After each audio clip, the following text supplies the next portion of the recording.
মাজিদ এত ভালো করে পড়তেন, বুঝতেন, ব্যাখ্যা করতেন, তৎকালীন ব্রিটিশ সরকার তাকে মৌলবী উপাধি দিয়েছিল। কত বলবো, বড় বড় ওয়াথার নায়ক গায়কেরা কোরআন মাজিদ পড়েছেন, বুঝেছেন, তারা কোরআনের ভক্ত হয়েছেন, কোরআনকে ভালোবেসেছেন। কোরআন মাজিদকে ভালোবাসা মানে আপনি সম্মান করলেন, শ্রদ্ধা করলেন।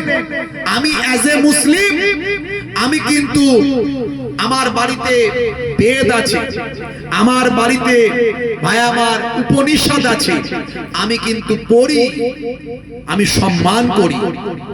আপনি অন্যের ধর্মকে সম্মান করবেন, এতে আপনার জন্য অনেক সম্মান মহান স্রষ্টা রেখেছেন। অন্যের ধর্মের প্রতি শ্রদ্ধা জ্ঞাপন করবেন, এটা ইসলাম বলে দিয়েছে। ইসলামে বলা হয়েছে, কোরআনে বলা হয়েছে, লাকুম দীনুকুম ওয়ালিয়া দীন, তোমার ধর্ম তোমার কাছে, আমার ধর্ম আমার কাছে। ধর্মের মধ্যে কোনো জবরদস্তি নাই। আজকে সারা পৃথিবীতে দেখুন এই ধর্ম নিয়ে লড়াই চলছে। আজকে এই যে ইরান ইসরায়েল আমেরিকা যুদ্ধ হচ্ছে, এটাকেও তারা বলছে ধর্মযুদ্ধ। মানে ধর্মের আফিম যদি মানুষকে খাইয়ে দেওয়া যায়, তাহলে এর থেকে বড় নেশা আর কিছু নাই। মানে মদের নেশা, গাঁজার নেশার থেকে ধর্মের আফিমের নেশা সবচেয়ে বড় নেশা। বুঝতে পারছেন? জানেন কিনা জানি না, এই যে ইরান ইসরায়েল আমেরিকা যুদ্ধ হচ্ছে, ওরা প্রচার করছে এটা হলো ধর্মযুদ্ধ। বুঝতে পারছেন? অথচ এর মধ্যে রাজনীতি আছে, তেল আছে, গ্যাস আছে, ক্ষমতার লড়াই আছে, হরমুজ প্রণালী দখল করার ব্যাপার আছে, এইসব ব্যাপার আছে। এটা রাজনৈতিক অভিসন্ধি, কিন্তু সেটাকেও ধর্মের আঙিনায় ধর্মের নেশা খাওয়ানোর চেষ্টা করছে। এইভাবে চলে আসছে। আমাদেরকে সঠিকটা বুঝতে হবে। আমরা যদি প্রত্যেকে ইন্ডিভিজুয়াল সঠিকটা বুঝি, অন্তত আমরা তো ভালো থাকার চেষ্টা করতে পারবো। ভাইরা আমার, তরুণ যুবকেরা আমার, মুরব্বিয়ানেরা আমার, হে তরুণ যুবকেরা, হে আমার বন্ধুরা, শুনে রেখে দিন বাবা, জেনে রেখে দেন, কোরআন মাজিদ মানুষের সেবা করার কথা বলেছেন, মানুষের সুস্থতার কথা বলেছেন, কোরআন মাজিদ মানুষের উপকার করার কথা বলেছেন। এ তরুণ যুবকেরা, হে আমার মুরব্বিয়ানেরা, শুনে রেখে দিন বাবা, জেনে রেখে দেন, আল্লাহর নবীর হাদিস, কোরআনের ব্যাখ্যা হলো হাদিস, আল্লাহর নবীর হাদিস, ওয়াইয়াদাতিল মারিজ, বিমারি অসুস্থ মানুষকে দেখতে যাওয়ার কথা আল্লাহর নবী বলেছেন। হে তরুণ যুবকেরা, হে আমার মুরব্বিয়ানেরা, শুধু তাই নয়, জেনে রেখে দেন, শুনে রেখে দেন, হে মুসলমান, একটু লক্ষ্য করুন, আপনার প্রতিবেশী যদি অসুস্থ অবস্থায় থাকে, আপনি যদি তার খোঁজ খবর নিতে যান, কিছু যদি করতে না পারেন, কেবল খোঁজ খবর নিতে যান, আপনার আসা যাওয়ার পথে আল্লাহর মালাইকা ফেরেশতারা আপনার গুনাহ মাফির জন্য দোয়া চায়। ইসলামে এই ব্যাপারগুলো উদ্বুদ্ধ করা হয়েছে। মানবিকতাকে ইসলাম গ্র্যান্ট করেছে। মানব ধর্ম আমরা যেটা বলি, ইসলাম অনেক বেশি প্রায়োরিটি মানব ধর্মকে দিয়েছে। আপনি যদি প্রকৃত মানুষ না হতে পারেন, তো আপনি কিসের মুসলমান? কিসের মুসলমান? আপনি মানুষই তো হতে পারেন না। আরে নামাজ তো শুধু পড়লে হবে না, নামাজও পড়ছে, চিটিংবাজিও করছে, দাড়িও রেখেছে, ধাপ্পাবাজিও করছে, ওজনে ঠকাচ্ছে, ছেলের বিয়ের মোটা পণ নিচ্ছে, মানুষের গলা টিপে ভাই আমার মানুষকে ঠকাচ্ছে, সে ভাই ভাইয়ের জায়গাটা ভাই আমার ভুলভাল বুঝিয়ে আত্মসাৎ করছে। এমন লোক আছে না নাই? তাহলে ইসলামের উদ্দেশ্য কি? আপনাকে সৎ অনেস্ট মানুষ বানানো। অত সহজ নয়। যেমন মুসলমান হওয়া দরকার ছিল, তেমন আমরা হতে পারছি না। ভাইরা আমার, একটা ফলের নাম বলি বেদানা। বেদানা বোঝেন তো নাকি? আপনারা কি বলেন? বেদানাই বলেন তো, না ডালিম অন্য কিছু বলেন? বেদানা বলেন। আচ্ছা বলেন তো দেখি, বেদানা মানে কি? বে মানে ছাড়া, দানা মানে দানা, তাই তো নাকি? তো বেদানা মানে দানা ছাড়া। আচ্ছা বেদানা ভেঙে আমরা কি দেখি? দানা আছে না নাই? দানা ছাড়া নাকি না দানাওয়ালা? বলে হুজুর হাজার হাজার দানা। তাহলে হওয়া কি দরকার ছিল? বাদানা। মানে বা মানে ওয়ালা, দানা মানে দানা, তো দানা ওয়ালা হওয়া দরকার ছিল। আর আমরা বলি বেদানা দানা ছাড়া, মানে কথার সঙ্গে কাজের মিল নাই, তাই তো নাকি? আর একটা উদাহরণ দিই আপনাদের, বেগুন। এই বেগুন, বেগুন মানে কি ভাই? বাংলায় মানেটা করেন, বেগুন মানে কি? বে মানে ছাড়া, গুণ মানে গুণ, যার নাই গুণ তার নাম বেগুন, তাই তো নাকি? হ্যাঁ, আমি বলি যার চুলকানি হয় খাইয়ে দিয়ে দেখুন কেমন আছে গুণ, কথা ঠিক না ভুল? হ্যাঁ, তাহলে হওয়া দরকার ছিল বাগুন, করে দিয়েছি বেগুন। আমরা যেমন মুসলমান হওয়া দরকার ছিল তেমন হতে পারিনি, নবীর উম্মত যেমন হওয়া দরকার ছিল তেমন হতে পারেনি। নবীর উম্মতের মতো উম্মত যদি হতে সবাই স্যালুট করত, জোরে বলুন সুবহানাল্লাহ। একদিন আপনাকে ভুল বুঝবে, দুদিন ভুল বুঝবে, একটা মানুষ আপনার সঙ্গে 2 সপ্তাহ 5 সপ্তাহ যদি মেশে, একটা মাস থাকে আপনার সঙ্গে দেখা সাক্ষাৎ করে, বলতে বাধ্য হবে ভাই তোর যা সিস্টেম সত্যি ভালো লাগছে। সেটা বলাতে পেরেছি কাউকে? আমরা পারি না। একজন মদ খায়, আমিও খাচ্ছি, একজন সিগারেট খাই, তারি খাই, গাঁজা খাই, আমিও খাচ্ছি, সেও মিথ্যা কথা বলছে, আমিও বলছি, তফাৎটা কই? পার্থক্যটা কই? তোমার ইসলামকে কেন সে স্যালুট করবে? তোমার ইসলামের নীতি আদর্শকে কেন সে সম্মান করবে? কারণ তোমার মধ্যে ইসলামের নীতি আদর্শ কিচ্ছু নাই। নামাজই পড়ো না তুমি, কথায় কথায় মিথ্যা কথা বলো, মুখ থেকে ভাষা খারাপ করো, গালাগালি ছাড়া কথা বেরোয় না, তারপরে তো বিভিন্ন নেশায় আসক্ত। আমার কথায় রাগ করছেন না তো? সকালবেলা ভাববেন যে ভাই কথাগুলো বলে গেল, পীরের ঘরের আওলাদ এসেছিল, আমাদের ঘরের ছেলে কি বললো কথাগুলো। হে তরুণ যুবকেরা, হে আমার বন্ধুরা, শুনে রেখে দিন বাবা, জেনে রেখে দেন। হে মুসলমান, একটু লক্ষ্য করো, হযরতে ওমর ফারুক রাদিয়াল্লাহু তাআলা আনহু রাস্তা দিয়ে হেঁটে হেঁটে যাচ্ছেন। এমন সময় যেতে যেতে একটা জঙ্গলের ধার দিয়ে যাচ্ছেন। হে যুবকেরা, হযরতে ওমর ফারুক চিন্তা করলেন, এই জঙ্গলের মধ্যে মনে হয় যেন কোন একটা মানুষের অবস্থান আছে, কোন একটা মানুষের অস্তিত্ব মনে হচ্ছে আছে, বোঝা যায় কোন একটা মানুষ নিশ্চয় জঙ্গলের ভিতরে আছেন। হযরত ওমর ফারুক সেই সময় ওই জঙ্গলের ভিতরে ঢুকলেন। ঢুকে গিয়ে দেখেন কিছুটা যাবার পরে একটা বড় গাছের গোড়ায় একজন মানুষ পড়ে আছে, জমিনের সঙ্গে মিলে গিয়েছে, সারা শরীরটা তার এমন ভাবে পড়ে আছে, তার কোনো হাঁটা চলার ক্ষমতা নাই, নড়ার ক্ষমতা নাই, কথা বলার ক্ষমতা নাই, যেন মনে হয় মানুষটা কিছু সময় পর মারা যাবে। হযরতে ওমর ফারুক কেমন নবীর শিষ্য, চিন্তা করছেন, আহারে এই মানুষটার জন্য এখন আমি কি করতে পারি, এই মানুষটার জন্য আমি এখন কি উপকার করতে পারি। মনে হয় মানুষটার তো যা অবস্থা, এর তো ট্রিটমেন্ট করার মতো জায়গায় নাই, হাতও চলে না, পাও চলে না, কথাও বলে না, নড়তেও পারে না, কেবলমাত্র শ্বাস প্রশ্বাস চলছে। তো অন্তত যদি একটু খাওয়াতে পারি লোকটাকে মৃত্যুর আগে, সেটা আমার জন্য অনেক নেকির কাজ, পুণ্যের কাজ, সওয়াবের কাজ, যেটা বলেন সুবহানাল্লাহ। হযরত ওমর ফারুক চিন্তা করলেন, এই মানুষটাকে খাওয়াবো কেমন করে, এ তো স্বাভাবিক খাবার খেতে পারবে না, এই মানুষটার জন্য আমাকে কোনো নরম জাতীয় খাবার নিয়ে আসতে হবে যাতে করে সহজে খাওয়াতে পারি। হে তরুণ যুবকেরা, হে আমার বন্ধুরা, চলে গেলেন বাড়ি। তাড়াতাড়ি বাড়িতে গিয়ে গিলা গিলা নরম নরম খাবার তৈরি করলেন। আর মনে মনে চিন্তা করছেন, এত ভালো আমি একটা কাজ করার সুযোগ পেয়েছি, এত ভালো একটা নেকি করার সুযোগ পেয়েছি, এত ভালো ভালো একটা সওয়াব কামানোর সুযোগ পেয়েছি, তাড়াতাড়ি আমাকে যেতে হবে, দেরি করলে আমার হবে না। কারণ আমার আগে যদি কেউ চলে যায়, সে নিয়ে যদি এই ভালো কাজটা করে ফেলে, তাহলে আমি সেই কাজটা থেকে বঞ্চিত হব। এই চিন্তা করে হযরত ওমর ফারুক তাড়াতাড়ি চলতে লাগলেন। হে তরুণ যুবকেরা, ওই নরম খাবারটা টিফিন ক্যারিয়ারে করে নিয়ে হন্তদন্ত হয়ে তাড়াতাড়ি জঙ্গলের ভিতরে ঢুকছেন বাবা। জঙ্গলের ভিতরে ঢুকলেন। হে যুবকেরা, হে আমার মুরব্বিয়ানেরা, জঙ্গলের ভিতরে গিয়ে ওই অসুস্থ মানুষটার পাশে গেলেন। হাতটা ধুয়ে নিয়ে টিফিন ক্যারিয়ার থেকে খাবারটা বের করে টুকটুক করে মানুষটাকে খাওয়ানোর চেষ্টা করলেন। যতই মানুষটাকে খাওয়ানোর চেষ্টা করেন, কোনো খাবার তার পেটেতে ঢুকলো না। খাবার তো পেটে ঢুকলো না, বরং যত চেষ্টা করছেন খাবার বেরিয়ে চলে আসছে।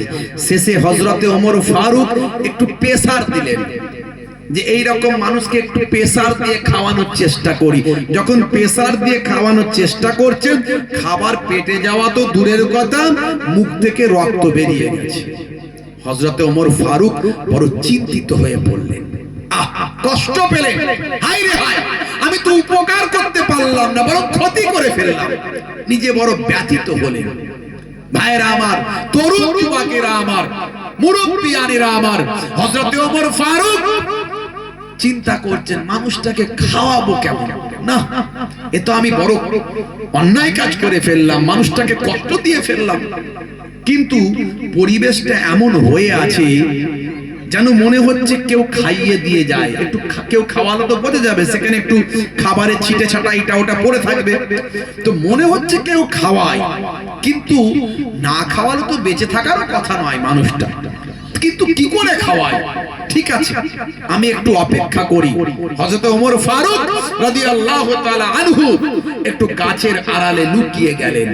দেখছেন, অপেক্ষা করছেন, কেউ যদি তাকে এসে খাওয়ায়, কিভাবে খাওয়ায় সেটা খোঁজ খবর রাখবো, সেটা একটু লক্ষ্য করবো, দেখবো একটু কিভাবে খাওয়ায়। ভাইরা আমার, অপেক্ষায় আছেন তরুণ যুবকেরা আমার। এই যে বিপদে মানুষের পাশে দাঁড়ানো, সে কে, কোন ধর্মের, কোন বর্ণের, ধনী না গরিব, কালো না সাদা, তার কৃষ্ণাঙ্গ না শ্বেতাঙ্গ, উচ্চ বর্ণ না নিম্ন বর্ণ, হিন্দু না মুসলমান, কোন ধর্ম, খ্রিস্টান, জৈন, বৌদ্ধ, আপনার দেখার দরকার নাই। সবচেয়ে আগে আপনি দেখবেন মানুষ। মানুষ বিপদে পড়েছে, পাশে দাঁড়ান, এর নাম হলো ইসলাম। ভাইরা আমার, अंधे को रास्ता दिखाने का नाम है इस्लाम, भूखे को खाना खिलाने का नाम है इस्लाम, प्यासे को पानी पिलाने का नाम है इस्लाम, अमानत का नाम है इस्लाम, इबादत का नाम है इस्लाम, और मोहब्बत का नाम है इस्लाम। किंतु बड़ दुर्भाग्य, আমরা কতটা পালন করি? বুকে হাত দিয়ে চিন্তা করতে হবে, ভাবতে হবে আমরা কতটা পালন করি। 1450 বছর আগে কোরআন মাজিদে যা বলা হয়েছে, হাদিসে যা বলা হয়েছে, আজকের ভাই আমার পৃথিবীর বড় বড় ওয়াথার, পণ্ডিত, নায়ক, গায়ক, খেলোয়াড়, প্লেয়ার, তারা যখন গবেষণা করছেন, কোরআনের কথাকে গ্র্যান্ড করছেন, হাদিসের কথাকে গ্র্যান্ড করছেন, তারা বিশ্ব নবীর শিষ্য হয়ে যাচ্ছে, দয়ার নবীকে ভালোবাসছে। কিন্তু আমরা নবীর শিষ্য বলে দাবি করি, কিন্তু নবীর আখলাক কতটা মানি? বুকে হাত দিয়ে ভাবতে হবে, আজকের এই পাক মাহফিলে চিন্তা করতে হবে। হে তরুণ যুবকেরা, হে আমার বন্ধুরা, হে আমার মুরব্বিয়ানেরা, শুনে রেখে দিন বাবা, 1450 বছর আগে কোরআনে যা বলা হলো, দয়ার নবীর হাদিসে যা বলা হলো, আজকের যুগে পৃথিবীর মানুষ গ্র্যান্ড করলো। এশিয়াটিক সোসাইটি থেকে ন্যাশনাল লাইব্রেরি, অক্সফোর্ড থেকে নাসা, সারা বিশ্বে নবীকে নিয়ে আসা, কোরআন মাজিদকে নিয়ে গবেষণা আর আসা। হে তরুণ যুবকেরা, হে আমার মুরব্বিয়ানেরা, 1450 বছর আগের কথাগুলো আজকের যুগে পৃথিবীর মানুষ গ্র্যান্ড করছেন, গবেষণা করছে, আলোচনা করছে। বাবা, পৃথিবী বিখ্যাত বিখ্যাত ওয়াথার, পণ্ডিত, নায়ক, গায়ক, খেলোয়াড়, প্লেয়ার, পৃথিবীর বিখ্যাত পণ্ডিতের আজকে মিস্টার ডিউ ডেভিস থেকে মিস্টার ব্রেইল পর্যন্ত, মিস্টার ভাই আমার লরেন্স ব্রাউন থেকে জেনিফার পর্যন্ত, হে তরুণ যুবকেরা আমার, মাইকেল জ্যাকসন থেকে ইলিমা দিমাত্রিয়াঙ্ক পর্যন্ত, ভাই আমার কেসিয়াস কেলে থেকে টাইসন পর্যন্ত, মাইকেল জ্যাকসন থেকে শুরু করে সানা আলী খান পর্যন্ত, জুনায়েদ জামশেদ থেকে শুরু করে মঈন আলী খান, হাসান মেসুত ওয়াজিল থেকে শুরু করে হাসিম আমলা পর্যন্ত, পৃথিবীর এরা বড় বড় সেলিব্রিটি নায়ক আর গায়ক পৃথিবী বিখ্যাত বিখ্যাত ব্যক্তিরা তারা কোরআন মাজিদ নিয়ে পড়াশোনা করলো, কোরআনের বিভিন্ন কথাগুলো তারা গ্রহণ করলো, দয়ার নবীর জীবন জিন্দেগিটা পড়লো,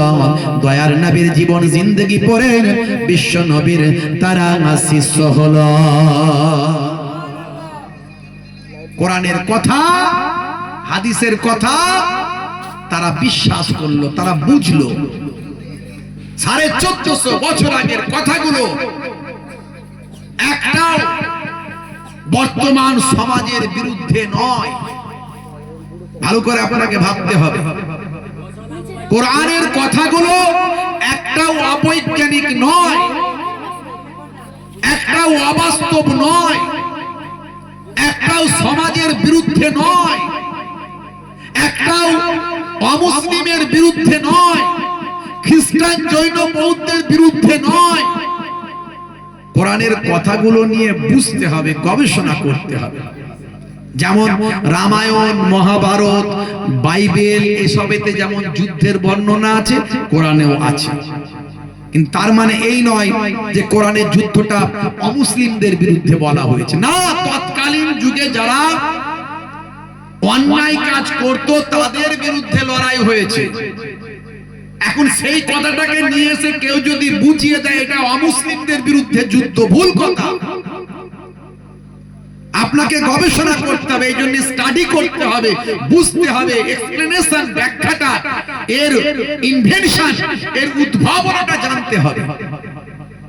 সেটাকে কোন একজন ভুল ব্যাখ্যা করে সমাজে রাজনীতি করে নিল, সমাজের মানুষের কাছে বলে একটু প্রায়োরিটি পেয়ে গেল, একটু ডিভাইডেশন করলো, একটুখানি বিভাজনের রাজনীতি করে ফেললো। আসলে কোরআন সেটা বলেনি। কোরআন মানুষকে ভালোবাসতে বলেছে, কোরআন মানুষকে মোহাব্বত করতে বলেছে, কোরআন মানুষের উপকার করতে বলেছে। হে তরুণ যুবকেরা, কোরআন মানুষের অধিকারটা বুঝিয়ে দিয়েছে। পৃথিবী বিখ্যাত বিখ্যাত পণ্ডিতেরা, অমুসলিম ভাইরাও পর্যন্ত কোরআনকে তাই ভালোবেসেছেন। আমি যেমন বেদ ভালোবাসি, আমি যেমন বাইবেল ভালোবাসি, আমার বাড়িতে গীতা আছে, গীতাকে আমি ভালোবাসি, কারণ প্রত্যেকটা ধর্মগ্রন্থে ভালো ভালো কথা আছে। এ তরুণ যুবকেরা, হে আমার মুরব্বিয়ানেরা, শুনে রেখে দিন বাবা, জেনে রেখে দেন, প্রত্যেকটা সমাজের মধ্যে কিছু খারাপ মানুষ আছে। সে খারাপ মানুষগুলো খারাপ কাজ করে আর তারা ধর্মকে ব্যবহার করে। হে তরুণ যুবকেরা, 2011 সালে আমেরিকার বুকে একজন ধর্মযাজক পণ্ডিত, তার নাম হলো মিস্টার টেরি জনস। মিস্টার টেরি জনস 2011 সালে ঈদের আগে ঘোষণা করলো, আমি কোরআন মাজিদকে ঈদের দিনে পুড়িয়ে ফেলবো। কেন রে ভাই? আসলে তার কারণ হলো কোরআন মাজিদ সে ভালো করে বোঝে না, কোরআন মাজিদ সে ভালো করে জানে না। তাই তার মনে হয়েছে কোরআন মাজিদ খারাপ, তাই কোরআন মাজিদকে পোড়াতে চাই। এ তরুণ যুবকেরা, আমার মুরব্বিয়ানেরা, শুনে রেখে দিন বাবা, ইন্টারন্যাশনাল মিডিয়ায় নিউজ হলো, খবরটা চারিদিকে ছড়িয়ে গেল। হে তরুণ যুবকেরা, পৃথিবীর বড় বড় মুসলিম দেশের রাষ্ট্রপ্রধানরা চিন্তা করলে এটা আমেরিকার ব্যাপার, আমেরিকার আইন আছে, রুলস আছে, তারা বিষয়টা দেখবে। এ ব্যাপারে আমাদের কথা বলা ঠিক হবে না, কারণ একটা দেশের সামান্য একটা ছোট ম্যাটার। এ তরুণ যুবকেরা, হে আমার মুরব্বিয়ানেরা, মুসলিম দেশের রাষ্ট্রপ্রধানরা এ ব্যাপারে কোনো মন্তব্য করলেন না। কিন্তু বাংলাদেশের একজন আমার অমুসলিম ভাই, হিন্দু ভাই, তার নাম হলো মিস্টার নকুল কুমার বিশ্বাস। মিস্টার নকুল কুমার বিশ্বাস সেই সময় তিনি তার কবিতার মাধ্যমে এই ঘটনার প্রতিবাদ করেছিলেন। তিনি একজন শিল্পী, তিনি একজন সেকুলার ভালো মানুষ। আমি যেমন আমি আমার বক্তৃতার মাঝখানে হাজার হাজার মুসলিম ধর্মপ্রাণ মানুষের মাঝখানে শ্রী রামকৃষ্ণ পরমহংস দেবের বাণী বলি। আমি একজন সেকুলার মুসলিম, আমি শ্রী রামকৃষ্ণ পরমহংস দেবের বাণীগুলো বলি, যত মত তত পথ আমি বলি। স্বামী বিবেকানন্দজির বাণীগুলো বলি, জীবে প্রেম করে যেই জন সেই জন সেবিছে ঈশ্বর। একই কথা 1450 বছর আগে নবী বলেছেন, লা ইয়ারহামুল্লাহু মান লা ইয়ারহামুন নাস, যে মনুষ্য জাতির উপর দয়া করে না মহান আল্লাহ তার উপর দয়া করেন না। তা আমি রামকৃষ্ণদেবের বাণী বলি, স্বামীজির কথা বলি, তার মানে কি আমার ধর্মকর্ম চলে গেল নাকি? এইগুলো ধর্ম যারা জানে না তারাই সব চিন্তা ভাবনা করে। অন্যের ধর্মকে সম্মান করা, অন্যের ধর্মের ভালো কিছু মানুষের কাছে প্রচার করা, এতে আমার ধর্মের কোনো আঘাত নয়। বাংলাদেশের একজন অমুসলিম হিন্দু ভাই, নাম হলো মিস্টার নকুল কুমার বিশ্বাস, তিনি মিস্টার টেরি জোন্সকে লক্ষ্য করে কবিতা রচনা করলেন। তিনি একজন শিল্পী কবি, তিনি রচনা করছেন। যদি আগুন লেগে ধ্বংস হয়ে যায়, ধ্বংস হয়ে যায় পৃথিবীর সব বইয়ের দোকান, তবু বিশ্ব থেকে হারাবে না পবিত্র কোরআন। জোরে হবে না? করবে কেমন করে কোরআন ধ্বংস আগুনের তেজ, করবে কেমন করে কোরআন ধ্বংস আগুনের তেজ, আছে বিশ্বে ভরা অগণিত কোরআনে হাফেজ। তারা ছাপি আসমানি গ্রন্থ, তারা ছাপি আসমানি গ্রন্থ, বাঁচাবে ইসলামের সম্মান, তবু বিশ্ব থেকে হারাবে না পবিত্র কোরআন। জয় হবে না? নাহনু নাযালনা যিকরা ওয়া ইন্না লাহু লাহাফিজুন। এই কোরআন মাজিদ আল্লাহ বলছেন আমি নাজিল করেছি, আর এই কোরআন মাজিদের রক্ষা করা, হেফাজতের দায়িত্ব আমি আল্লাহ নিজেই গ্রহণ করেছি। সমস্ত কোরআন মাজিদ গুলো যদি পৃথিবী থেকে কালেক্ট করে বঙ্গোপসাগরে ফেলে দেওয়া হয়, তাহলে কি পৃথিবী থেকে কোরআন হারিয়ে যাবে মনে হচ্ছে? এটা আপনারা বলেন। সমস্ত কিতাবগুলো, কোরআনের কপিগুলো পৃথিবী থেকে সমস্ত মুসলমানের বাড়ি থেকে কালেক্ট করে যদি আটলান্টিক মহাসাগরে ফেলে দেওয়া হয়, পৃথিবী থেকে কোরআন মাজিদ কি হারিয়ে যাবে, শেষ হয়ে যাবে? একজনও যদি হাফেজে কোরআন জিন্দা থাকে, একজন, only one person in the world, পৃথিবীর বুকে only one হাফেজ in the world, পৃথিবীর বুকে যদি একটাও হাফেজে কোরআন জিন্দা থাকে, সে ইন্টারনেটের সামনে গিয়ে তেলাওয়াত করবে, সঙ্গে সঙ্গে প্রিন্ট তৈরি হয়ে আবার বেরিয়ে আসবে, সেই প্রিন্ট ইন্টারনেটে ডাউনলোড হয়ে এক মুহূর্তে সারা পৃথিবীতে আবার কোটি কোটি কপি ছড়িয়ে যাবে। জোরে হবে না?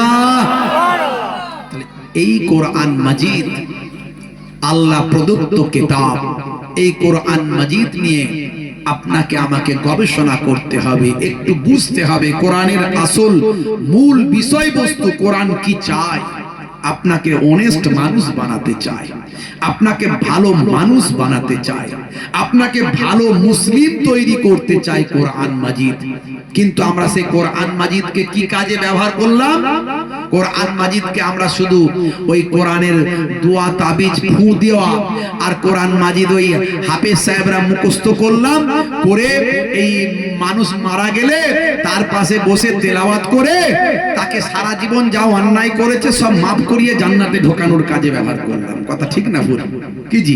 কোরআন কবে তেলাওয়াত করি? যখন সলিমউদ্দিন চাচা মারা গেছে, সলিমউদ্দিন চাচার মাথার গোড়ায় 4-5 জন মিলে তেলাওয়াত করতে শুরু করেছে।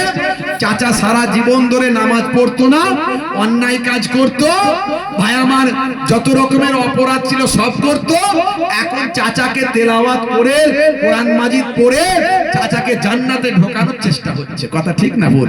এর জন্য কি কোরআন এসেছে নাকি পৃথিবীতে? কোরআন এসেছে কোরআনকে বুঝে নিজের জীবনটাকে পরিবর্তন করে কোরআনের চরিত্রে নিজেকে বদলে ফেলবেন। কিন্তু সেই কোরআনকে আমরা অন্য কাজে, কোরআন শুধু ফু দেওয়ার কাজে, শুধু তাবিজের কাজে ব্যবহার করলাম, কোরআনকে বুঝলাম না। ভাইরা আমার, তরুণ যুবকেরা আমার, মুরব্বিয়ানেরা আমার, মুসলমান হারাবেন না ঈমান, হয়ে যাবেন না বাবা বেঈমান। আপনি একজন মানুষ, রাখুন নিজের মধ্যে হুঁশ, হয়ে যাবেন না বাবা বেহুশ। মুসলমানের ছেলে বুক ফুলিয়ে বলে, হয়েছি বাপের বেটা, মরবো একদিন, ভয় কিরে, চল এগিয়ে চল, দেখা যাবে।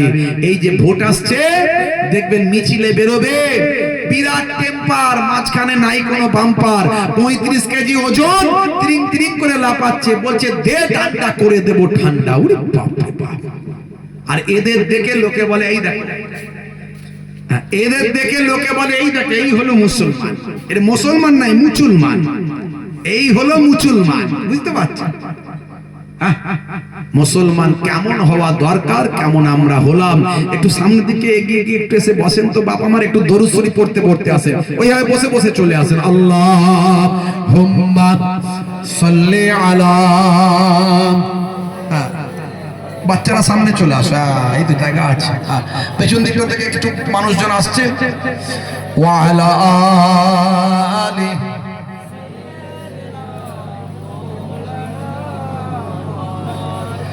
নবীর রওজা শরীফ দেখে মন ভরে না, দিদার দাও গো শাহে মদিনা, দিদার দাও গো শাহে মদিনা। বলুন না সুবহানাল্লাহ, জোরে হবে না? নবীর রওজা শরীফ দেখে মন ভরে না, দিদার দাও গো শাহে মদিনা, দিদার দাও গো শাহে মদিনা। আরশের মেহমান করেছেন আল্লাহ, কত শান কত মান মোর কামলিওয়ালা। জোরে হবে না? আরে জোরে হবে না? আরশের মেহমান করেছেন আল্লাহ, কত শান কত মান মোর কামলিওয়ালা। ও গো মদিনাওয়ালা, ও গো মদিনাওয়ালা, করো করুণা, দিদার দাও গো শাহে মদিনা, দিদার দাও গো শাহে মদিনা। জোরে হবে না? জোরে হবে না? নারে তাকবীর, নারে তাকবীর। মাসলাকে হক মুজাদ্দিদুজ জামান, মাসলাকে হক মুজাদ্দিদুজ জামান, পীরনগর হরিণখোলা দরবার শরীফ, পীরনগর হরিণখোলা দরবার শরীফ। নারে তাকবীর। বদরতলা জলসা কমিটি, জোরে বলুন মারহাবা। বদরতলা জলসা কমিটি, জোরে বলুন মারহাবা। শ্রোতা বৃন্দ, শ্রোতা বৃন্দ, কমিটি সাহেবান, কমিটি সাহেবান, নারে তাকবীর। দরুদ শরীফ আল্লাহুম্মা।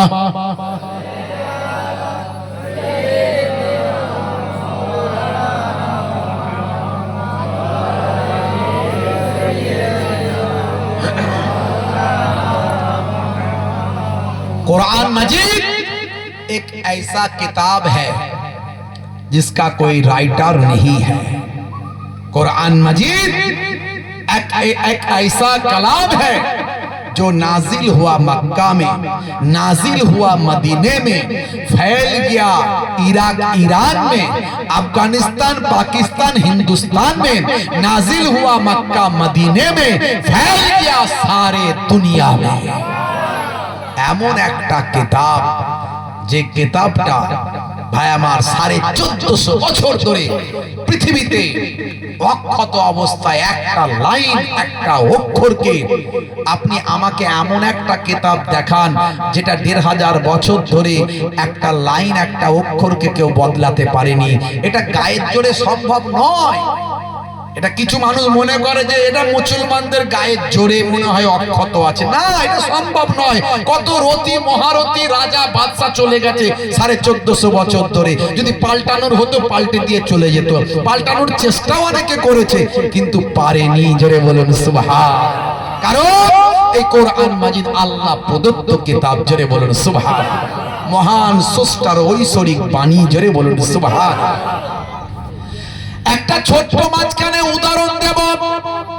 হযরতে ওমর ফারুকের কথা আমার মনে আছে। জঙ্গলের ভিতরে গাছের আড়ালে দাঁড়িয়ে আছেন, মনে আছে তো নাকি? কি বলতে হবে না, না বললেও হবে? কি জি বলতে হবে? তো ওটা দাঁড়িয়ে আছেন, হুজুর অপেক্ষা করছেন, করুন, আমরা একটু অন্য দিকটা আলোচনা করে নি। হ্যাঁ ভাইরা আমার, তরুণ যুবকেরা আমার, হে আমার মুরব্বিয়ানেরা, শুনে রেখে দিন বাবা, জেনে রেখে দেন। হে মুসলমান একটু লক্ষ্য করুন ভাইরা আমার, তরুণ যুবকেরা আমার, মুরব্বিয়ানেরা আমার, 1450 বছর আগে কোরআন মাজিদ যা বলেছে আজকের যুগে বিজ্ঞান আর বাস্তবতায় প্রমাণিত হয়েছে। কোরআন মাজিদ দয়ার নবীর হাদিস, ইসলাম হলো কোরআন মাজিদ, নবীর হাদিস হলো জীবন ব্যবস্থা, গাইডলাইন। ঘুম থেকে ওঠা থেকে ঘুমাতে যাওয়া পর্যন্ত যা কিছু আছে, যা কিছু করবেন, সবের মধ্যে আপনি কোরআন হাদিসের বয়ান পাবেন। ঘুমাতে যখন যাবেন ডান দিকে কাত হয়ে ঘুমাবেন, হাদিসের মধ্যে এসেছে যখন ঘুমাবে ডান দিকে কাত হয়ে ঘুমাও। ভাই আমার, ঘুম থেকে উঠে কি কাজ করবেন? আপনি যখন টয়লেট যাবেন বসে পেচ্ছাপ করবেন, পেচ্ছাপ করে পবিত্র হবেন। হে তরুণ যুবকেরা, যখন পানিটা খাবেন বসে পানি পান করবেন। যখন আপনি খাওয়া দাওয়া করবেন পেটটাকে 3টে ভাগে ভাগ করবেন। একটা ভাগে খাবার দেবেন, একটা ভাগে পানি দেবেন, একটা ভাগ ফাঁকা রাখবেন। পরিমিত খাবার খাবেন, গলা পর্যন্ত খাবেন না। ইসলামে সব কিছু সিস্টেম বলে দেওয়া হয়েছে। পাড়া প্রতিবেশী অসুস্থ হলে হে তরুণ যুবকেরা, আল্লাহর নবী বলেন, হাক্কুল মুসলিমে আলাল মুসলিমে খাম রাদ্দুস সালাম ওয়া ইয়াদাতিল মারিজ ওয়া ইত্তিবাইল জানাইজ ওয়া ইজাবাতুদ দাওয়াত ওয়া তাসমিয়াতিল আতিস। যখন বাবা ভাইরা আমার, মুসলমানের উপর 5টা হক অথবা অন্য হাদিসে 6টা হক, সালামের জবাবটা দেবেন। সালামের জবাব দেওয়া আপনার জন্য ওয়াজিব। সালাম দেওয়া হলো সুন্নাত আর জবাব দেওয়া হলো ওয়াজিব। এখন সালাম দেওয়া ছেড়ে দিয়েছি আমরা, এই কালচার আমরা ভুলে গেছি। আসসালামু কাবলাল কালাম, কথা বলার আগে দাও তুমি সালাম। আসসালামু আলাইকুম মানে তোমার উপরে আল্লাহর শান্তি দয়া বর্ষিত হোক। ওয়া আলাইকুম আসসালাম মানে তোমার উপরেও আল্লাহর শান্তি বর্ষিত হোক। আমরা good morning, good evening, good afternoon এগুলো আমরা ব্যবহার করি। শুভ সকাল, শুভ দুপুর, শুভ রাত্রি, শুভ সন্ধ্যা, সব শুভ, একটাও অশুভ নাই। বুঝতে পারছো কি? হ্যাঁ, এখন সলিমউদ্দিন চাচার সঙ্গে মিস্টার জনসনের বন্ধুত্ব। হ্যাঁ, থাকে সে টরেন্টোতে, আমেরিকায় থাকে। তো সেখানে রাতের বেলা, সকাল বেলা, দুপুর বেলা দেখা হলি, ভাই আমার সকাল বেলা ফোন করলি বলে গুড মর্নিং, রাতের বেলা প্রত্যেকদিন ঘুমানোর আগে বলে গুড নাইট। বুঝতে পারছেন? সব শুভ রাত্রি, শুভ দুপুর, শুভ সকাল। এখন সলিমউদ্দিন চাচার 35 বার পাতলা পায়খানা, 34 বার বমি হয়েছে। ছেলে হাত ধরে ধরে ক্লিনিকে রাত্রে 10টার সময় নিয়ে যাচ্ছে, আর বন্ধু জনসন ফোন করেছে, হ্যালো, ক্রিং ক্রিং ক্রিং ক্রিং, মোবাইলটা ধরে বলছে হ্যালো, মানে অবস্থা খারাপ। বুঝতে পারছো? আর ওদিক থেকে ফোন বলছে মিস্টার জনসন, এই সলিমউদ্দিন মিস্টার গুড নাইট। তখন এ বেটা রেগে গিয়ে বলছে, ভাই গুড নাইট বলিস না, ব্যাড নাইট বল, ব্যাড নাইট। বলে কেন? বলে আমার অবস্থা খুব খারাপ, লাস্ট সিনের পরের সিন চলছে, এখন ক্লিনিকে যাচ্ছে। বুঝতে পারছো? তাহলে এই যে অবস্থা খারাপ, তখন গুড নাইট আর চলে না, ব্যাড নাইট চলে। তা আমার ইসলাম শিখিয়েছে ভালো হোক আর মন্দ হোক সব সময় বলবে আসসালামু আলাইকুম, তোমার উপরে আল্লাহর শান্তি দয়া করুণা বর্ষিত হোক। জোরে হবে না? ইসলামের সব কিছুর মধ্যে বাস্তবতা পাবে, বিজ্ঞান পাবে। অনেক উদাহরণ আমি দিয়েছি, ইন্টারনেট সার্চ করবেন পাবেন। বেশি কথা বলছি না, সংক্ষিপ্ত কথা। হে তরুণ যুবকেরা, হে আমার মুরব্বিয়ানেরা, শুনে রেখে দিন বাবা, জেনে রেখে দেন মুসলমান, একটুখানি লক্ষ্য করুন বাবা। এই মাত্র কয়েক মাস আগে জম্মু কাশ্মীর হাইকোর্টে একটা রায় ঘোষণা করা হয়েছে। যিনি রায়টা ঘোষণা করেছেন তিনি একজন অমুসলিম হিন্দু ভাই। তার নাম হলো, ভাই আমার তরুণ যুবকেরা আমার, বিনোদ চ্যাটার্জি কৌর। তিনি একজন বিচারপতি, জম্মু কাশ্মীর হাইকোর্টের মহামান্য বিচারপতি তিনি রায়টা ঘোষণা করেছেন, যে যার এগেনস্টে রায়টা ঘোষণা করেছেন তিনি হলেন আব্দুল গাফফার। এই আব্দুল গাফফারের এগেনস্টে তিনি যে রায়টা দিয়েছেন, মাত্র কয়েক মাস আগের কথা বলছি, ইন্টারনেটে ভাইরাল, সারা পৃথিবী তোলপাড় হয়েছে। তিনি রায়টা ঘোষণা করেছেন আল্লাহর কোরআন থেকে। জোরে হবে না? আরে জোরে হবে না? মাত্র কয়েক মাস আগের কথা বলছি। আব্দুল গাফফার তার পিতার সম্পত্তি থেকে বোনকে বঞ্চিত করেছিল, বুঝতে পারছেন? বোনকে বঞ্চিত করেছিল আব্দুল গাফফার। ভাইরা আমার, পিতার সম্পত্তিতে বোনের মানে মেয়ের অধিকার আছে না না একটু বলেন দেখি, জোরে বলেন। আমরা এখানে সব ঠিকঠাক বুঝিয়ে দিত নাকি? এই রে, জোর করে ভালো করে হ্যাঁ বলছে না।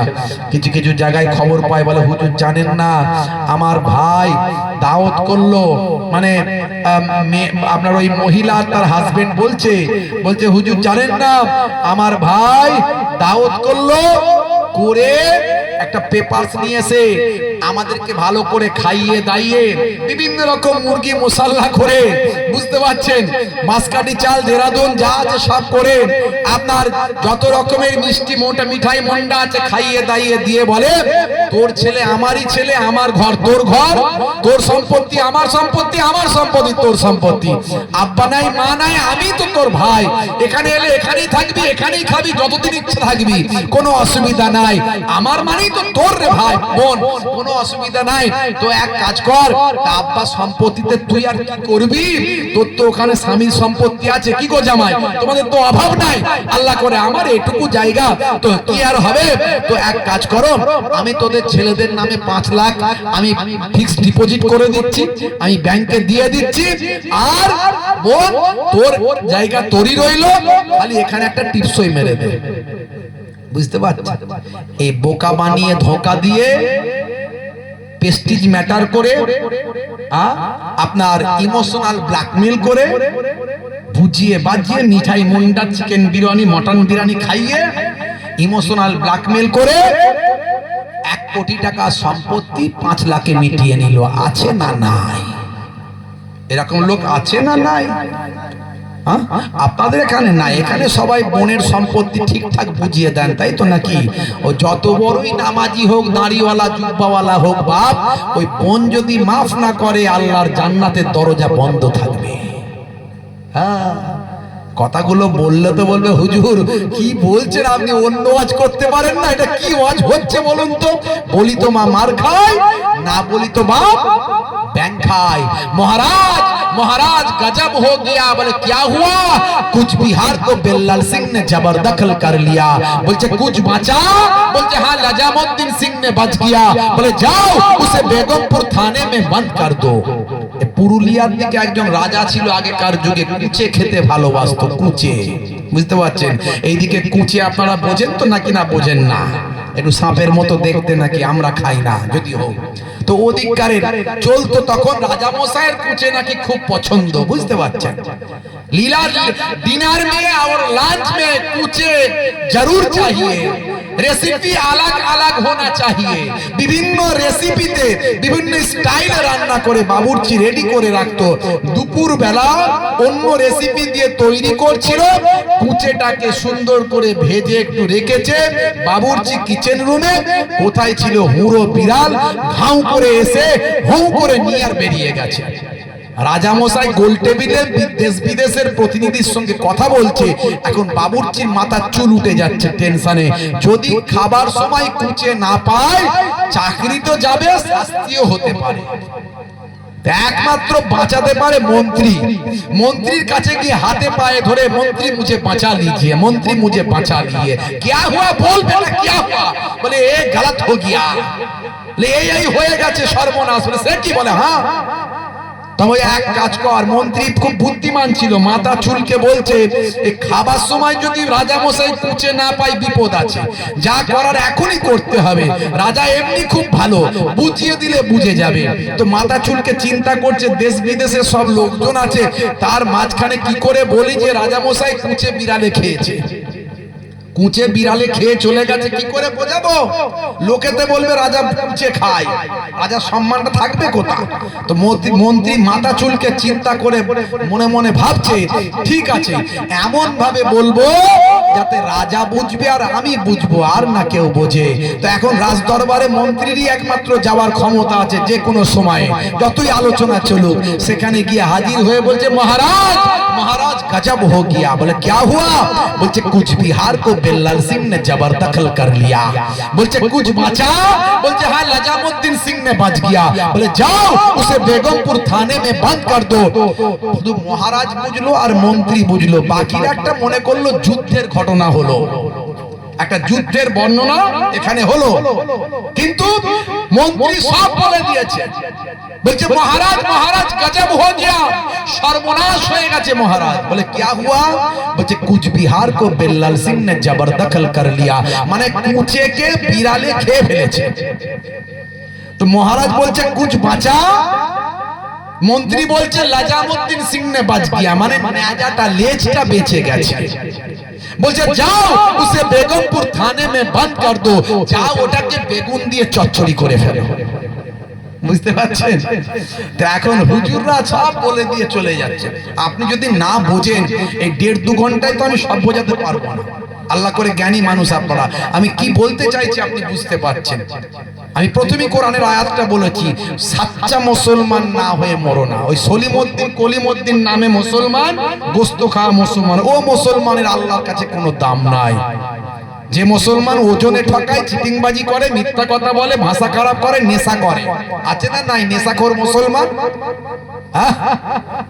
ভাইরা আমার, চাচা আসরের নামাজ পড়ছে, সিজদায় গিয়ে সুবহান রাব্বিয়াল আলা সুবহান রাব্বিয়াল আলা সুবহান রাব্বিয়াল আলা বলছে, আর পকেটে ঘড়ি বিড়ি আর মল্লিক বিড়ি দুজন মিলে কথা বলছে, চাচা বিড়ি খা, চাচা বিড়ি খা, চাচা বিড়ি খা। বুঝতে পারছো? চাচা চিন্তা করছে নামাজ পড়বো না বিড়ি খাবো। তাড়াতাড়ি মসজিদ থেকে বেরিয়ে টুপিটা খোলার টাইম পায়নি, মসজিদের সিঁড়িতে ঠাস করে মুখে ভরে ফস করে জ্বালিয়ে ধোঁয়া উড়িয়ে দিয়ে বেরিয়ে গেল। ইয়ং ছেলেরা মাচায় তাস খেলছে, দাঁড়িয়ে গেছে। এই পল্টু কি চাল মারছিস? বলে কেন গো চাচা? বিবি ফেলেছি। বিবি? বলে গোলাম নাই? বলে হ্যাঁ গোলাম দিয়ে বিবিকে মান। গোলামে আর বিবিতে পিটাপিটি করে চাচা চলে গেল। যাওয়ার আগে বলল 20 বছরের অভিজ্ঞতা পল্টু ভুলে যায়নি এখনো। বুঝতে পারছেন? হাই রে হাই, রাগ করবেন না বাপ, দুঃখ হলে পড়ে দেবেন মাপ। মুসলমানের ছেলে মিলাদুন নবীতেও যায়, ঈদের দিনে ফাঁস কাতারে দাঁড়ায়, মা বলেছে 1 মাস রোজা রেখেছি ভাই, ইমাম সাহেব দেখলে মুসাবাটা হয়, মিলাদুন নবীর চাঁদা দেয়। ভাইরা আমার, রাত্রে 9টা বাজলে 3-4 বন্ধু মিলে কাবলে মার্কেটে গিয়ে, মুতাডাঙ্গা মার্কেটে গিয়ে সোপের সামনে হাতটা গলিয়ে দিয়ে, আপনাদের হেলান মার্কেটে গিয়ে সোপের সামনে হাতটা গলিয়ে দিয়ে বলে কাকা একটা লাল পানির বোতল চাই।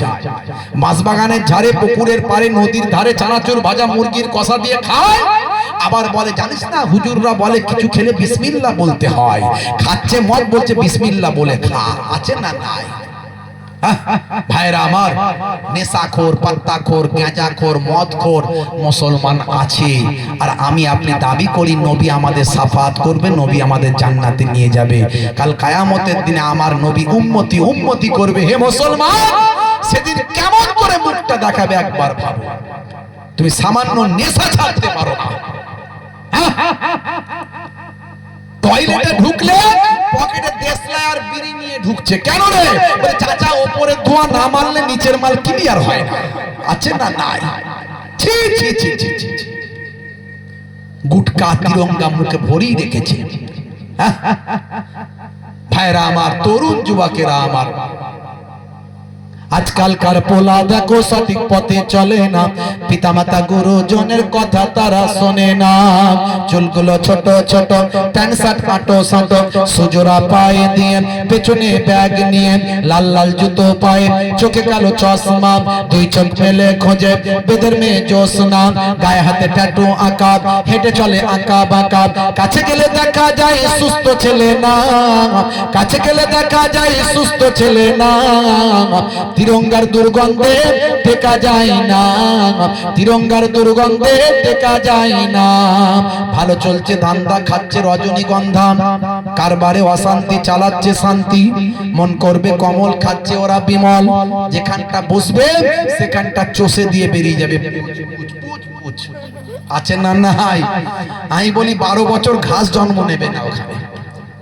জিভ ঠোঁট দাঁত সব এক হয়ে গেছে তিরঙ্গা গুটকা খেয়ে খেয়ে, বুঝতে পারছো? বড় করে হাত করতে পারে না। হুজুর তাকবীরের ধ্বনি দেয় না, তুমি আল্লাহু আকবার আস্তে করে বলে। আবার জলসার দিনে জলসা কমিটির ছেলে যারা খায়, ওদের টেনশন যখন বেড়ে যায়, অন্য দিনে 20টা খেলে সেদিনে 30-40টা চালায়। আবার যদি হুজুর একটু যেতে দেরি করে, বুঝতে পারছেন, ঘাম ঝরে যায়। যেই গাড়ি থেকে নামছি দূর থেকে ছুটে ছুটে আসছে, বুঝতে পারছেন, ওইখান থেকে আসছে আর আওয়াজ দিচ্ছে হুজুর আসসালামু আলাইকুম, শ্বাস করে মুখে মাল ভরে রেখেছে রে। আর আমার তো এই গন্ধ আবার সহ্য হয় না। বিড়ি সিগারেটের গন্ধ আর তিরঙ্গা গুটকার গন্ধ ঠিক স্টেজে বসে বসে বুঝতে পারবো। পেছনে অনেক সময় অনেকে উঠে গিয়ে দুটান মেরে আসে, ঠিক গন্ধ সব জায়গায় আমার নাকে আসে, বুঝতে পারছো? এই মুসাওয়া যখন করতে আসে, বাম দিকে হাতটা বাড়িয়ে দিয়ে মুখটা ডান দিকে ঘুরিয়ে নি। কিছু বললে মনে দুঃখ লেগে যাবে, যা বলার ওয়াজের মাধ্যমে বলবো। বলি তোমার মার খাই, না বলি তোমার প্যান্ট খাই, বুঝতে পারছো? তো ওইভাবেই বলবো। কাজ হলো হলো, না হলো না হলো, আমি আর কি করবো? আল্লাহকে বলবো আল্লাহ বলে দিয়েছিল, ও বোঝেনি তো আমি কি করবো? সামনাসামনি বললে মনে দুঃখ লেগে যাবে, তো বাম দিকে হাতটা বাড়িয়ে মুখটা ডান দিকে ঘুরিয়ে নি। কিন্তু হলে কি হবে? যেখানে বাঘের ভয় সেখানে সন্ধে হয়। ওর কানের কাছে এসে বলছে হুজুর তোমার পরে হবে, দূর থেকে বল, দুহা পরে হবে, বুঝতে পারছেন? ভয়ঙ্কর ব্যাপার। এমন নেশায় আসক্ত হয়েছে সমাজ। 1450 বছর আগে আল্লাহর নবী বলছেন কুল্লু মুসকিরিন হারাম, প্রত্যেক নেশা হলো হারাম। সায়েন্স বলছে প্রত্যেকটা নেশাই তোমার জন্য ক্ষতিকর, প্রত্যেকটা নেশায়। আমি এগুলো ভাগ করে বলি, আজকে আমার সময় নাই বলার। তা আপনাকে আমাকে পরিবর্তন হতে হবে। কোরআন যা বলেছে, নবী যা বলেছে, আজকের যুগে সব বিজ্ঞান এবং বাস্তবতায় প্রমাণিত হয়েছে। ভাইরা আমার, নবী বলছেন বসে পেচ্ছাব করো, পেচ্ছাব করে পবিত্র হও। আজকে মেডিকেল সায়েন্স বলছে ইউরিন টেস্ট করো, জীবাণু আছে কিনা দেখে নাও। এই যে পেচ্ছাব করে পবিত্র না হলে ডাক্তাররা আপনাকে জীবাণু টেস্ট করতে দিচ্ছে, ইউরিন টেস্ট করতে দিচ্ছে। ওই ইউরিন গায়ে লাগবে, পোশাকে লাগবে, ভাইরাস ছড়াবে, জীবাণু ছড়াবে। তার মানে ইউরিনের মধ্যে জীবাণু আছে বলেই ডাক্তাররা টেস্ট করতে দেয়। 1450 বছর আগে নবী বলছেন পেচ্ছাব করে পবিত্র হও, অর্থাৎ ধৌত করো, তোমার শরীরকে পাক পবিত্র করে নাও। জোরে বলুন সুবহানাল্লাহ। ভাইরা আমার, তরুণ যুবকেরা আমার, মুরব্বিয়ানেরা আমার, 1450 বছর আগে নবী বলছেন বসে পেচ্ছাব করো। আজকের সায়েন্স বলছে বসে পেচ্ছাব করলে অবাঞ্ছিত বায়ু শরীর থেকে বের হয়ে যায়, ইউরিনাল ড্রামে অতিরিক্ত প্রেসার পড়ে, পুরো ইউরিনটা স্মুথলি ক্লিয়ার হয়। আর সায়েন্সই বলছে যদি দাঁড়িয়ে দাঁড়িয়ে কেউ পেচ্ছাব করে দিনের পর দিন, মেবি হতে পারে ইউরিনাল ড্রামে প্রেসার কম পড়ার কারণে, প্রেসার কম আসার কারণে ভাই আমার কয়েক ফোঁটা ইউরিন ওই ড্রামে থেকে যেতে পারে। দীর্ঘদিন ধরে ওই ড্রামে, ওই পেচ্ছাবের থলিতে ইউরিন জমতে জমতে সেটাই একসময় স্টোনে পরিণত হয়। লোকে বলে পেচ্ছাবের থলিতে পাথর হয়েছে। যা বলা হয়েছে কোরআনে হাদিসে, কটা উদাহরণ দেব, সবের মধ্যে বিজ্ঞান বাস্তবতা আছে। কিন্তু আমরা মুসলমান খোঁজ খবর রাখি না, আমরা জানার চেষ্টা করি না। খাজা গাড়ির নামাজ পানির উপর দিয়ে হেঁটে চলে গেল, মুসলমানের ছেলে ওই যা ওয়াজ হলো মাশাআল্লাহ, নারায়ে তাকবীর, উফ আল্লাহ, এই হলো ওয়াজ। পানির উপর দিয়ে হেঁটে গেল। তুমি পানির উপর দিয়ে কোনদিন হেঁটে যেতে পারবে ভাই? পারবে না। সেই যোগ্যতা অর্জন করতে গেলে খাজা গাড়ির নামাজের মতো 20 বছর ইবাদত করতে হবে। পারবে না। তাহলে তোমার ওইটা যেমন শুনবে ঠিক আছে, ভালো, নিশ্চয়ই শুনলে ওখান থেকে আমাদের মনে শান্তি আসে, কিন্তু কাল থেকে কি করবে সেটা আগে শোনা দরকার। ভাইরা আমার, তরুণ যুবকেরা আমার, জম্মু কাশ্মীর হাইকোর্টের বিচারপতি মিস্টার বিনোদ চ্যাটার্জি কৌর, তিনি আব্দুল গাফফারের রায়টা দেওয়ার সময় বলছেন, শোনো হে আব্দুল গাফফার, আমি তোমার রায়টা দেওয়ার জন্য আল্লাহর কোরআন পড়েছি, আমি কোরআন থেকে আজকে তোমার বিচারের রায়টা দেব। জোরে হবে না? সারা পৃথিবী তোলপাড়, ইন্টারনেটে নিউজ, আমার কাছে নিউজটা রাখা আছে। ভাবুন তো, একটু চিন্তা করুন তো, কোন কোরআন?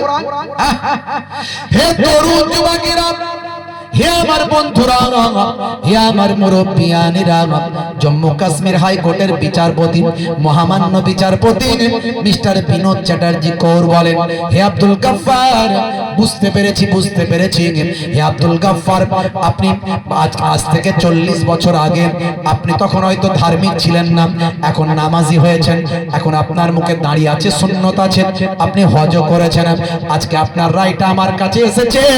এটা 40 বছর আগের পুরানো রায়, 40 বছর আগের পুরানো কেস, আজকে আমি তার রায়টা দেব। শুনে রেখে দিন, আপনার এই রায়টা দেওয়ার জন্য আমি আল্লাহর কোরআন মাজিদ পড়েছি। শুনে রেখে দাঁড়ান, আমি জানি কোরআন মাজিদে সবকিছু বলা হয়েছে, এই রায়টার সম্পর্কে কিছু বলা হয়েছে কিনা এটাও আমি জানার চেষ্টা করেছিলাম। হে আব্দুল গাফফার, আমি অবাক হয়ে গেলাম, 1450 বছর আগে আজকের দিনের এই রায়টা আল্লাহর কোরআনে লিপিবদ্ধ আছে। সেই সময় বিচারপতি কৌর বলেছিলেন, শোনো হে আব্দুল গাফফার, শোনো, কোরআন মাজিদের একটা সূরা আছে, সূরাটার নাম হলো সূরা নিসা। এই সূরা নিসার 11 নাম্বার আয়াত, এই 11 নাম্বার আয়াতে গিয়ে সেখানে তোমার রায়টা লেখা আছে। মহান আল্লাহ বলছেন, ইউসিকুমুল্লাহু ফি আওলাদিকুম লিযযাকারি মিসলু হাজ্জিল উনসাইন। হে দুনিয়ার মানুষ শোনো, আমি তোমাদের জন্য, তোমাদের সন্তানদের জন্য আমি আল্লাহ নির্দেশ দিয়েছি, তারা তাদের পিতার পুত্র সম্পদ পাবে 2 কন্যার সমান, 2 কন্যার সমান পিতার সম্পত্তি থেকে পুত্র যেটা পাবে, পুত্র সব সম্পদ পাবেন 2 কন্যার সমান। অর্থাৎ পিতার সম্পত্তি থেকে একজন পুত্র সম্পদ পাবে 2টা কন্যার সমান, মানে ভাই যা পাবে বোন তার অর্ধেক পাবে। হে আব্দুল গাফফার, আজকে আমি সেই রায়টাই দিলাম যে সম্পদটা আপনি পিতার পেয়েছেন, আপনার বোন পাবে আপনার সম্পত্তির অর্ধেক। দেখেছেন ইসলাম কি শিক্ষা আপনাকে আমাকে দিয়েছে। আজ থেকে প্রতিজ্ঞা করে আমরা কোরআনের নির্দেশ অনুযায়ী চলবো এবং সচ্চা ভালো মুসলমান হতে পারবো। হযরত ওমর ফারুকের কথা বলছিলাম, শেষ করবো এটুকু বলে, লম্বা চওড়া নাই, খুবই সংক্ষেপ। ভাইরা আমার, তরুণ যুবকেরা আমার, হযরত ওমর ফারুক রাদিয়াল্লাহু তাআলা আনহু সেই সময় অপেক্ষা করছেন, দীর্ঘ সময় ধরে অপেক্ষা করছেন। এবার দেখতে পেলেন একজন মানুষ হন্তদন্ত হয়ে দূর থেকে হাতে করে একটা টিফিন নিয়ে আসছে। অনেক সময় পার হয়ে গেছে, কথা ঠিক না ভুল? জি, অনেক সময় পার হয়ে গেছে। হযরত ওমর ফারুকের হুজুরের অপেক্ষা করার সময় শেষ, এবারে আসছে, আর আমিও বিদায় নেওয়ার সময় এসে গেছে। মাশাআল্লাহ, আমার পরে ভাই আছেন নাকি, আমার ওই খালাতো ভাই আছেন, তাই তো, নিয়ে চলে আসতে বলে। মাশাআল্লাহ, তো যাই হোক, আমারও সময় শেষ, তো যাই হোক, মাশাআল্লাহ উনি আসবেন, আমারই খালাতো ভাই, ছোট ভাই, পীরের আওলাদ, তিনি এসে আলোচনা করবেন। ফুরফুরা দরবার শরীফ, বেলপাড়া হোসেন বুখারী হুজুরের দরবার, মাশাআল্লাহ সেখান থেকে আসবেন, এসে আলোচনা করবেন। আমি আপনাদের খেদমত থেকে বিদায় নেব। তো ওমর ফারুক হুজুর অপেক্ষা করা শেষ হয়েছে, দেখছেন একজন মানুষ হন্তদন্ত হয়ে আসছে, কিন্তু ঠিক ভাই আমার মরিচিকার ওই যে আলো আর বাতাস আর মরিচিকার ওই যে ধুলো ধোঁয়া, তার মাঝখানে ঠিক বোঝা যাচ্ছে না, কিন্তু একজন মানুষ উস্কো খুস্কো ভাবে দ্রুত হন্তদন্ত হয়ে হাতে কি যেন নিয়ে অন্য দিক থেকে জঙ্গলের ভিতর ঢুকছে। হযরত ওমর ফারুক ঠিক চিনতে পারলেন না, কিন্তু কেউ একজন আসছে। হে তরুণ যুবকেরা, হে আমার বন্ধুরা, শুনে রেখে দিন বাবা, হযরত ওমর ফারুক লক্ষ্য করলেন ওই মানুষটা অন্য দিক থেকে ঘুরে এসে ওই অসুস্থ মানুষটা পাশে এসে শুয়ে পড়লেন। প্রথমেই তার মতো করে শুয়ে পড়লেন, টিফিনটা খুলে ফেললেন, সেখান থেকে খাবারটা হাতে করে নিলেন, গিলা গিলা খাবার নিজের মুখে ভরে দিলেন, নিজের মুখে ভরে দিয়ে তার মুখটা নিজের মুখটা তার মুখের কাছে নিয়ে গেলেন, কুলকুচি করে খাওয়ানোর মতো করে সেই মানুষটার মুখের ভিতর নিজের মুখটা ভরে দিয়ে খাবারটা খাওয়াতে লাগলেন। হযরতে ওমর ফারুক তো দেখে অবাক, এটা কি রকম খাওয়ানো, হাই রে হাই। আমি একটু জোর করে খাওয়াতে গেলাম, রক্ত বেরিয়ে গেল। মানুষটা এতটাই অসুস্থ, চলার হাঁটার নড়ার ক্ষমতা নাই, কি টেকনিকে খাওয়াচ্ছে। আরে আমি এই নেকিটা পেতে চেয়েছিলাম, কিন্তু ওই মানুষটা নেকিটা নিয়ে নিচ্ছে। নেকির কম্পিটিশন, বুঝতে পারছেন? মানে ভালো কাজ কিভাবে করব, এই তাদের চিন্তা ভাবনা। কিছু সময় এভাবে খাওয়ানোর পরে এইভাবে তাকে খাবার খাওয়ালেন, এইভাবে তাকে পানি খাওয়ালেন। হে তরুণ যুবকেরা, হে আমার মুরব্বিয়ানেরা, শুনে রেখে দিন বাবা, জেনে রেখে দেন মুসলমান। হে যুবকেরা, হে বন্ধুরা শুনুন। তারপর তার মুখটা মুছিয়ে দিলেন, এবার তিনি চলে যাবেন। হযরত ওমর ফারুক চিন্তা করলেন, আহারে মানুষটাকে দেখি এত সৌভাগ্যবান মানুষ, এত বড় নেকির কাজ করলো মানুষটাকে। সেই সময় হযরতে ওমর ফারুক সামনের দিকে গিয়ে গেলেন। সামনে এগিয়ে গিয়ে দেখেন, সামনের দিকে মুখ যখন দেখলেন, দেখেন ইনি আর অন্য কেউ নন, ইনি হলেন হযরতে আবু বকর সিদ্দিক। জোরে হবে না? হযরতে ওমর ফারুক বলছেন, ভাই আবু বকর, আপনি এত বড় একজন ব্যক্তি হয়ে এই নেকিটাও ছাড়ছেন না, এই নেকিটাও আপনাকে করতে হবে। ভাই আবু বকর শুনে রেখে দেন, আল্লাহর নবী বলেছেন, আফজালুন নাস বাদাল আম্বিয়া, নবীদের পরে পৃথিবীতে যদি কেউ ভালো মানুষ, সবচেয়ে বেশি ভালো মানুষ কেউ হয়ে থাকে, সবচেয়ে সেরা ভালো মানুষ যদি কেউ হয়ে থাকে, আল্লাহর নবীর জবান থেকে শুনেছি ভাই আবু বকর, নবীদের পরে এই পৃথিবীর জমিনে সবচেয়ে সেরা ভালো মানুষ হলেন আপনার নাম আবু বকর। হে আবু বকর, এই নেকিটাও আপনি ছাড়লেন না। হযরত আবু বকর মুচকি হেসে বললেন, ভাই ওমর, আমি আপনার কাছে জানতে চাই আপনি কেন এখানে এসেছেন? আপনি কেন এখানে এসেছেন আগে বলেন, আমার কথা পরে বলবেন। আপনি এখানে কি চিন্তায় এসেছেন? বলে আপনি যে চিন্তায় এসেছেন আমি সেই চিন্তায় এসেছি, কিন্তু আমি কামিয়াবি হতে পারিনি, আপনি কামিয়াবি হয়ে গেছেন। জোরে হবে না? জোরে হবে না? তো ভাই ওমর, আপনি আমার কথা বলছেন, নবী বলেছেন, এই বলেছেন, নবী বলেছেন, এটা বলেছেন, আপনি আমার কথা বলছেন, আপনার নিজের কথা তো আর বললেন না। আপনার কথা, হে ভাই ওমর, আপনার কথা আল্লাহর নবী বলেন, লাউ কানা বাদি নবিয়ুল্লাহ কানা ওমর, আমার পরে যদি আল্লাহর নবী বলেন, আমার পরে যদি পৃথিবীর জমিনে আল্লাহ কাউকে নবী বানাতেন, তো হযরতে ওমরকে আমার আল্লাহ নবী করে দিতেন। যে হযরতে ওমরের কথার সঙ্গে আল্লাহর ওহী মিলে যায়। জোরে হবে না? এই হলো সাহাবায়ে কেরাম, এই হলো সাচ্চা মুসলমান। তারা সর্বদা নেকির চিন্তায় থাকতেন, কোন কাজ করলে ভালো হবে, কোন কাজটা মানুষের উপকারে লাগবে, কোন কাজটাই বেশি সওয়াব পাওয়া যাবে, কোন কাজটা বেশি বেশি ভালো কাজ করা যাবে। আর আমরা মুসলমান একটু বুকে হাত দিয়ে চিন্তা করুন, আমরা নামাজটাই ঠিক করে পড়িনি। যদি নামাজ না আপনি পড়েন, তাহলে আপনি কেমন করে গোনা থেকে বাঁচবেন? নামাজ তো আপনাকে গোনা থেকে বাঁচাবে। আপনি দেখেছেন কোন নামাজি দাড়িওয়ালা মানুষকে মদের দোকানে লাইন দিতে জীবনে দেখেছেন? কোন নামাজি দাড়িওয়ালা মানুষকে বেশ্যাখানায় পতিতালয়ে যেতে দেখেছেন? এক্সেপশন, ব্যতিক্রম একটা পাগল ছাগল লোক যদি থাকে সেটাকে ধরবেন না, পার্সেন্টেজ অনুযায়ী দেখুন, পাবেন না। কারণ নামাজি দাড়িওয়ালা যে হবে সে আল্লাহ এবং রাসূলের পথে চলবে। জোরে বলুন সুবহানাল্লাহ। নামাজ আপনাকে অন্যায় থেকে বিরত রাখবে।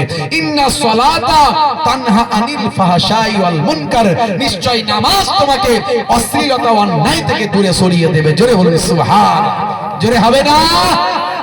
ভাইরা আমার, তরুণ যুবকেরা আমার, মুরব্বিয়ানেরা আমার, সেই নবীর সুন্নত ভালোবাসাটাকে আপনাকে মেনে চলতে হবে। প্রত্যেককে নামাজি হতে হবে।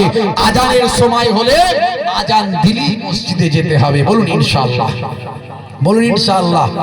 হ্যাঁ, মুয়াজ্জিন আযান দেয়, হাইয়া আলাস সালাহ,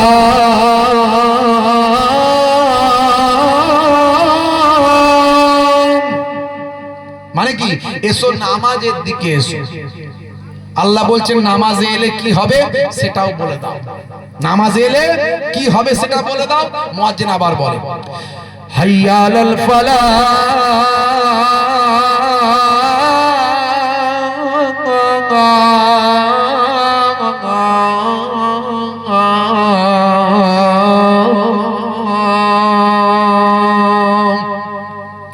নামাজ এলে আমি আল্লাহ তোমাকে কামিয়াবি দান করে দেব। তুমি যদি কল্যাণ পেতে চাও নামাজে আসো। কারবারে ডেভেলপমেন্ট, চাকরি ডেভেলপমেন্ট, বিপদ থেকে মুক্তি পেতে চাও, মুসিবত দূর হতে চাও, সংসারে অশান্তি দূর করতে চাও, কার কাছে বলবে? সমস্যা তোমার কে শুনবে? একজন মানুষকে তুমি শোনাচ্ছ সমস্যার কথা, 3 মিনিটও হয়নি, সে তার সমস্যা 5 মিনিট তোমাকে শুনিয়ে দেবে। কথা ঠিক না ভুল? কেউ কারো সমস্যা এখন আর শুনতে চায় না। একমাত্র তোমার সমস্যা শুনবেন কে? তিনি হলেন আল্লাহ। আর আপনি একবার, দুবার, তিনবার বলতে বলতে যদি বলার মতো বলতে পারেন, আপনার সমস্যা দূর করে দেবেন। তিনি হলেন একমাত্র আল্লাহ। জোরে হবে না? জোরে হবে না ভাইরা আমার? তো নামাজ ছেড়ে দেবেন। নামাজ কে বলো না কাজ আছে, কাজকে বলো আমার নামাজ আছে। কমিটির ভাইদেরকে বলবো নিয়ে চলে আসুন ভাইকে, আর দেরি করবেন না, কারণ আমাকে যেতে হবে, 10 হয়ে গেল, অনেকটা দূরে যেতে হবে, বুঝতে পারছেন। আমার ভাইদেরকে বলবো যে আপনারা তাড়াতাড়ি নিয়ে চলে আসুন। নামাজকে বলো না কাজ আছে, কাজকে বলো আমার নামাজ আছে। ফজর গেল ঘুমে ঘুমে, জোহর বেলা কাজ, আসর গেল তাসার আড্ডায়, মাগরিব হেলা ফেলায়। নামাজ তোমার সঙ্গের সাথী, নামাজ হলো ঘরের বাতি।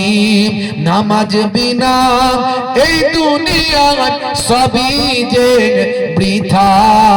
বান্দা নামাজ পড়ো, আকির করো, ছেড়ো না নামাজ এন জীবনে, করো না কাজা।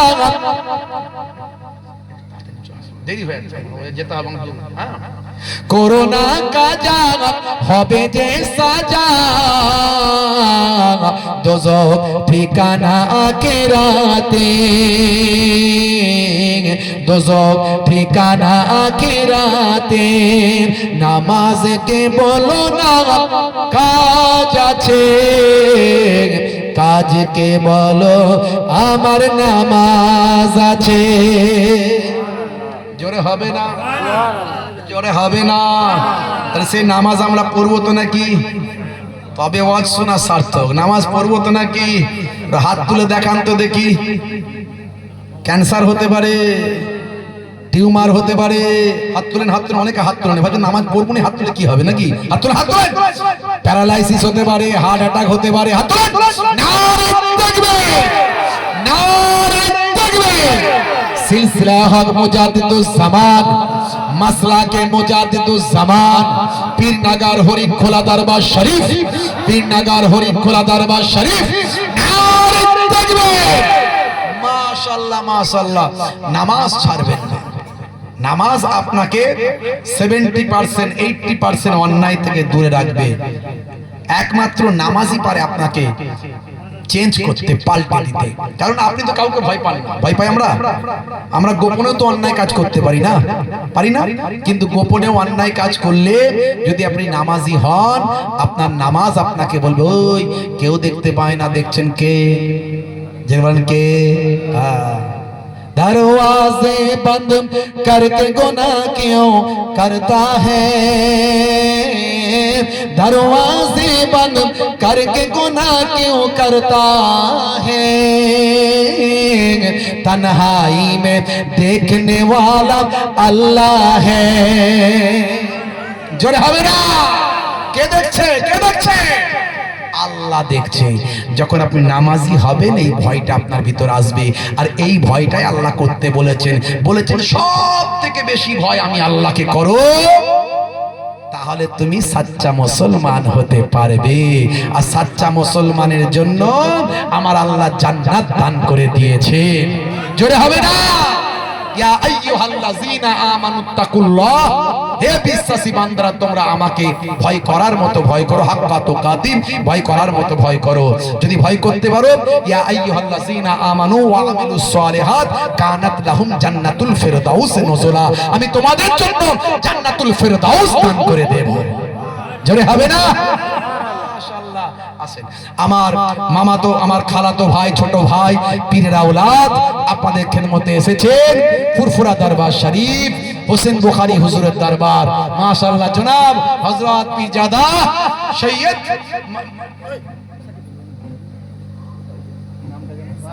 জাইনাল আবেদিন সাহেব, পীরজাদা হযরত সৈয়দ জাইনাল আবেদিন সাহেব মাশাআল্লাহ এসে হাজিরা দিয়েছেন।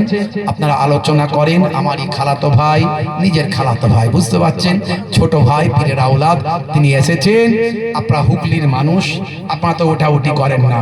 24 পরগনার মানুষ হলে যেই ওয়াজ শুনতে মন গেল বসলো, যেই ইচ্ছা গেল না উঠে চলে গেল। এরকম আপনারা হুগলির মানুষ, আপনারা সারাক্ষণ ওয়াজ শোনেন। আলহামদুলিল্লাহ, খুব সুন্দর আলোচনা করবেন আমার ভাই, ছোট ভাই মাশাআল্লাহ। তিনি শেষ দোয়া করবেন। আমি আপনাদের খেদমত থেকে বিদায় নিই। আমার জন্য দোয়া রাখবেন, আপনাদের জন্য আমি দোয়া রাখি। সব দাদা জান, আব্বা জানের ভালোবাসার মানুষ আপনারা, মাঝে মাঝেই যান, নিশ্চয় যাবেন। ফাল্গুন মাসের 10 তারিখ দাদা জানের সব রেসানি করি, আপনারা জানেন। সামনের বছরও রোজা পড়বে। এবছরে অনেকে গিয়েছিল এখান থেকে, সামনের বছরে কিন্তু রোজা পড়বে। ইফতারির দাওয়াত আপনাদের দিয়ে গেলাম, একটু বেলাবেলি যাবেন, একটু আলোচনা ওয়াজ নাসিহত হয়। ফাল্গুন মাসের 10 তারিখ, কত তারিখ বললাম? 10 তারিখ, মনে থাকবে তো ইনশাআল্লাহ? প্রত্যেককে মহাব্বতের সালাম দিয়ে আসসালামু আলাইকুম। আপনারা একবার আমাকে সালাম দেন। ওয়া আলাইকুম আসসালাম ওয়া রাহমাতুল্লাহি ওয়া বারাকাতুহু। দরুদ শরীফ, আল্লাহুম্মা সাল্লি আলা